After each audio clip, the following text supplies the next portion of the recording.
"Nora, hurry up and clean up the storeroom," shouted Patricia, the manager of the restaurant where Nora was working as a cleaner. "Okay, I'll just finish up here and—" But Patricia didn't let her finish. "You should be quicker in the kitchen, but you're like a slob and klutz.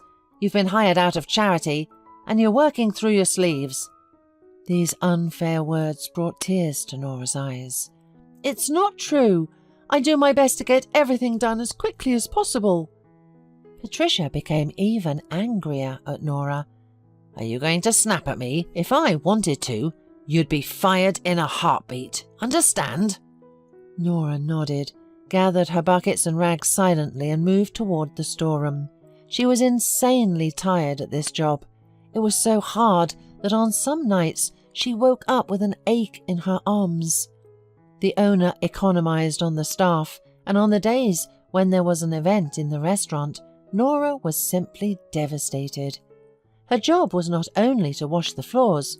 Nora had to clean everything around the restaurant, help peel and wash vegetables, be on hand for any purpose. Nora's salary, however, was very good for a cleaner. This was the reason she was willing to put up with everything. In addition, there were other advantages. First, the restaurant was a 5-minute walk from her home, and secondly, she could eat there for free. This was the most important plus. The thing was that Nora tried to save up for her dream as much as possible. If you looked at Nora from the right, she was an ordinary, even pretty girl. But if you looked at her from the left, you could see a huge birthmark almost all over her cheek.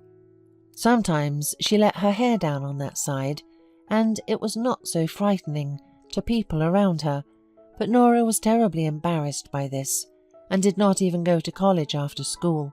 Because of this birthmark, she could never get a proper job, and because of it, according to Nora, she ended up in an orphanage. So Nora's main dream was to get rid of that birthmark. "Nora!" The girl heard Patricia's angry shout, and from unexpectedness, she even jumped up and banged her head painfully on the shelf. "Haven't you finished here yet? I don't understand why they pay you such a salary. There's knee-deep snow outside, you know. It's a wedding day, so everything has to be perfect." "I have just a little left to clean up the closet, and I'll go straight outside," said Nora, and Patricia walked away with a smirk.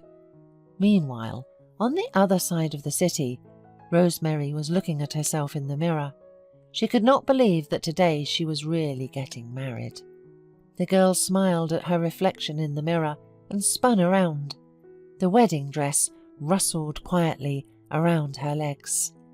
"Am I really the prettiest?" she asked, and her father, Sherwood, smiled affectionately.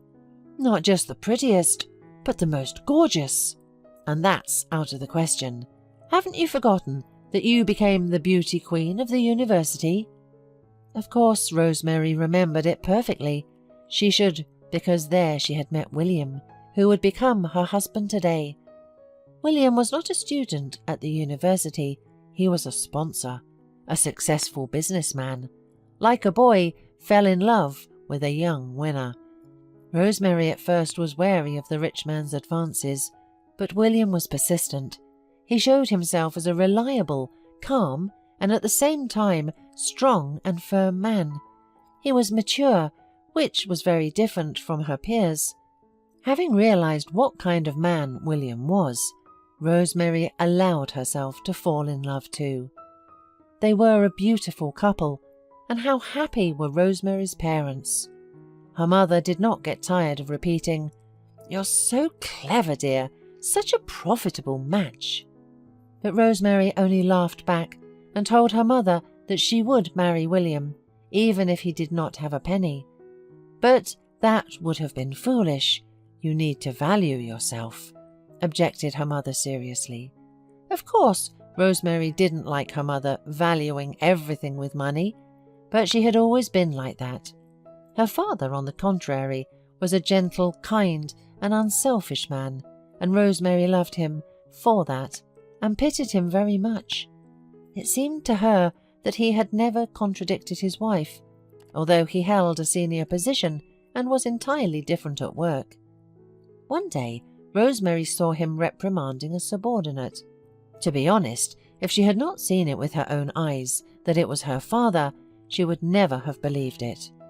Arriving to the restaurant a little early, Rosemary's mother, Eleanor, walked between the tables one more time and finally nodded contentedly to Patricia. "You have prepared everything perfectly." Patricia smiled. "Of course. How could it be otherwise?" Eleanor looked at the administrator meaningfully. "The guests will be arriving in half an hour, and I want everything to be all right from here on out." Patricia tried to assure Eleanor that she had everything under control, and Eleanor finally smiled. She was pleased that a woman was so flattering. Yes, she had gone the hard way to what she now had, but thanks to her daughter's marriage, Eleanor planned to go one step higher. All her life, Eleanor had despised people who were not perfect. She was convinced that a person should be perfect in everything, whether he was a housewife or a big boss. Eleanor went to a large mirror, examined herself.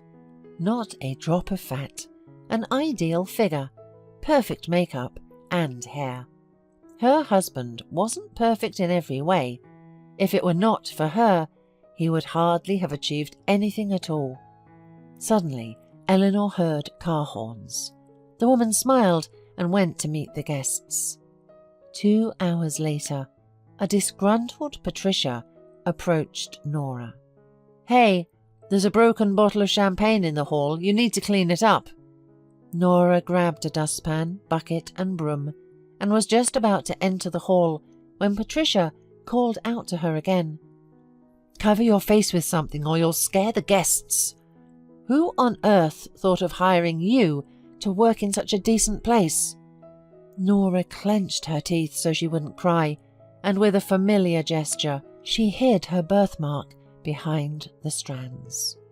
Cautiously, making her way between the guests, Nora heard the announcement that the bride would be throwing the bouquet at the moment.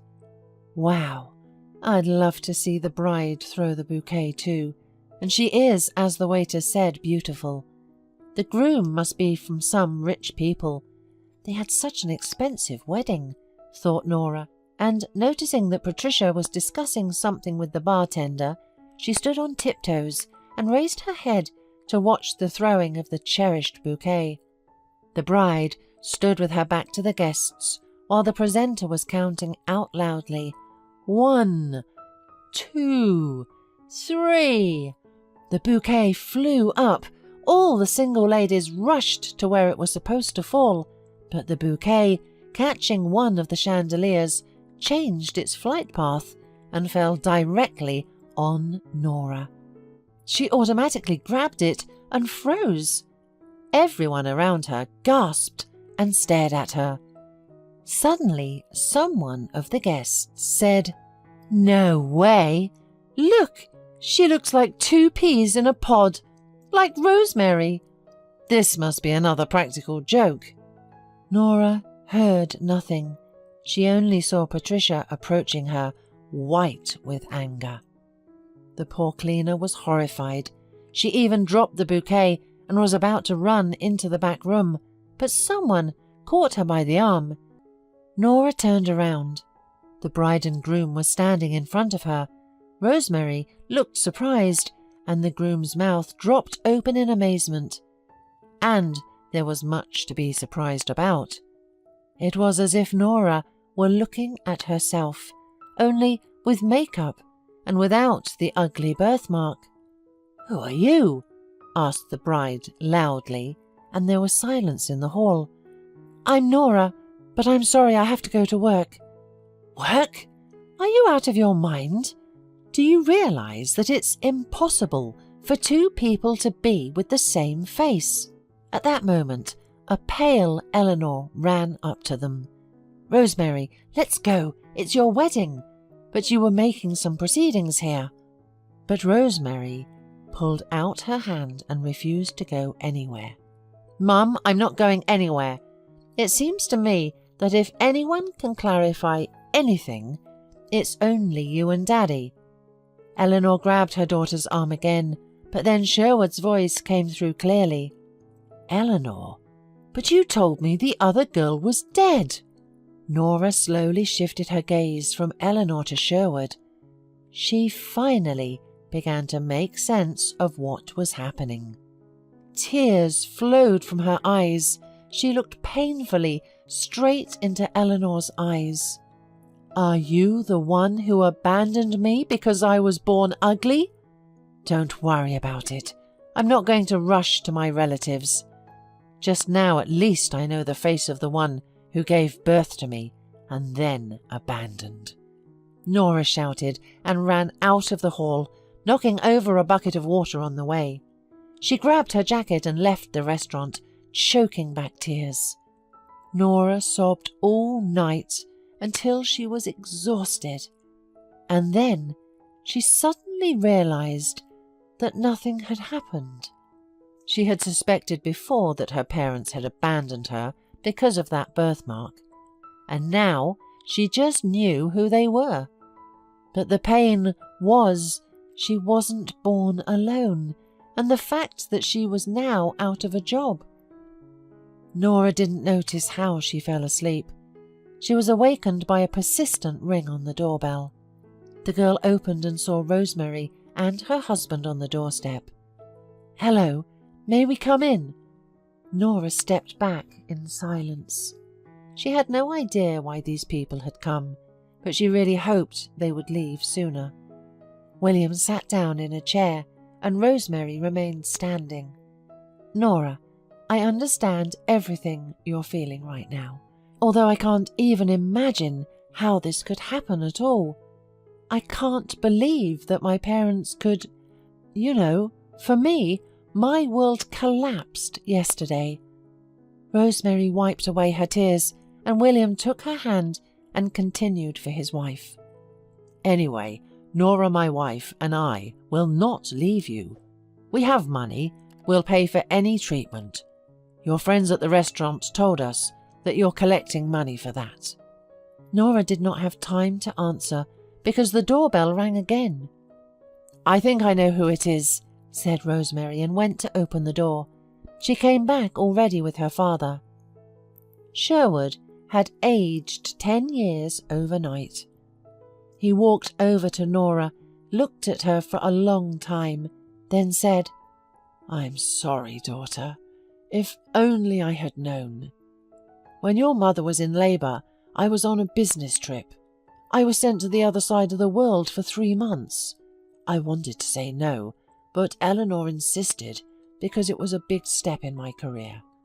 She promised me that she would somehow manage without me. And when I came back, well, she said that this sometimes happens with twins." A month passed. Nora was lying in the clinic, waiting for surgery. The doctor warned that it was a very complicated and not a quick process, but Nora was up for anything. Her father and Rosemary called her every day. Sometimes William picked up the phone and asked if she needed anything. In general, Nora felt very strange. She was used to being alone, and now she had so many close and caring people to help her in everything. The door creaked open quietly. Nora turned her head and froze. Her mother entered the room. When you were born, I thought my life was ruined. I imagined how everyone would point the finger at you and me, how our family would be discussed. And I wanted the perfect family. I couldn't do otherwise. I would have gone crazy. For a long, long time, I couldn't sleep at night, but then I convinced myself that I did the right thing. Now everything that was perfect, that I had built for years, has collapsed like it was nothing. I'm judged even by those whom I might say I spoon-fed. And then, why did I need all this? I understand that you don't like to see me, and I won't bother you. But let me come and see you once in a while.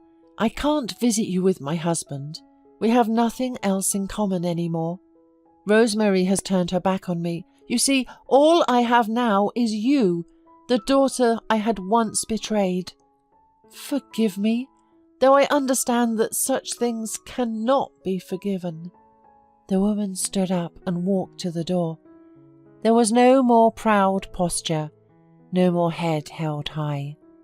At the door, she turned around, and Nora said quietly that she would welcome her visits. There seemed to be a faint light in the woman's eyes, and she smiled weakly. "Thank you,"